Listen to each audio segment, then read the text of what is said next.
बांग्लादेश के अंदर जो कुछ चल रहा है हम चिंतित हैं। বর্তমান বাংলাদেশের পরিস্থিতি নিয়ে গোলটেবিলে একের পর এক আলোচনা করে যাচ্ছে মোদী সরকার। গেল বৃহস্পতিবার এবং শুক্রবার আলোচনার শীর্ষ মূল বিষয় ছিল বাংলাদেশ।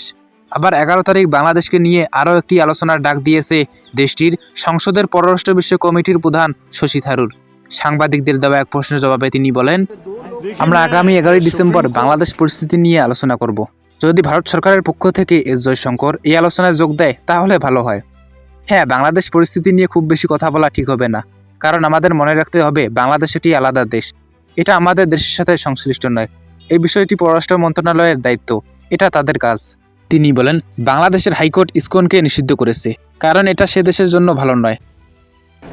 उनके जो हाईकोर्ट का जो अभी डिटर्मिनेशन है कि ये इस्कॉन की बैन का आइडिया बिल्कुल बुरा है, उसको आगे नहीं ले जाना है, ये सब अच्छी बात है। अभी ये बांग्लादेश के अंदर जो মূলত আওয়ামী লীগ সরকারের পতনের পর ভারতের সাথে বাংলাদেশের উত্তেজনা বেড়েই চলেছে। একদিকে ভিসা বন্ধ করে তো অন্যদিকে পণ্য রপ্তানি বন্ধ করে ভয় দেখায় মোদী সরকার।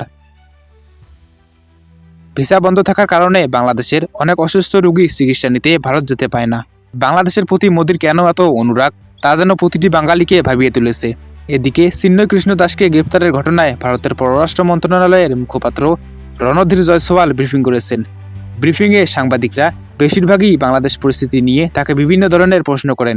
প্রশ্নের জবাবে তিনি বলেন, হিন্দু সহ অন্যান্য সংখ্যালঘুদের উপর হুমকি এবং হামলার বিষয়টি বাংলাদেশ সরকারের কাছে শক্তভাবে সার্বক্ষণিক উত্থাপন করছে ভারত। এ ব্যাপারে আমাদের অবস্থান পরিষ্কার। সব সংখ্যালঘুর নিরাপত্তা নিশ্চিতে যে দায়িত্ব বাংলাদেশের অন্তর্বর্তী সরকারের রয়েছে সেটি তারা পালন করবে। আমরা বাংলাদেশকে সংখ্যালঘুদের সুরক্ষার জন্য পদক্ষেপ নেওয়ার আহ্বান জানাই। তিনি আরও বলেন, আমরা চরমপন্থী বক্তব্যের বারবারন্ত নিয়ে উদ্বিগ্ন। ক্রমবর্ধমান সহিংসতা ও উস্কানিমূলক ঘটনাকে শুধু গণমাধ্যমের অতিরঞ্জন বলে উড়িয়ে দেওয়া যায় না, একথা বলে তিনি মন্তব্য করেন। মূলত হাসিনার পতন, চিন্ময় কৃষ্ণকে গ্রেপ্তার, এছাড়াও চট্টগ্রামে পাকিস্তানের জাহাজ আসা সহ বিভিন্ন বিষয়ে ভারতের সাথে মতভেদ সৃষ্টি হয়েছে বাংলাদেশের। আগামীতে ভারতের সাথে আদৌ বাংলাদেশের সম্পর্ক ভালো হবে কিনা তা নিয়েও কিছু আশা করা যাচ্ছে না। Desk report, Karatoya TV news desk.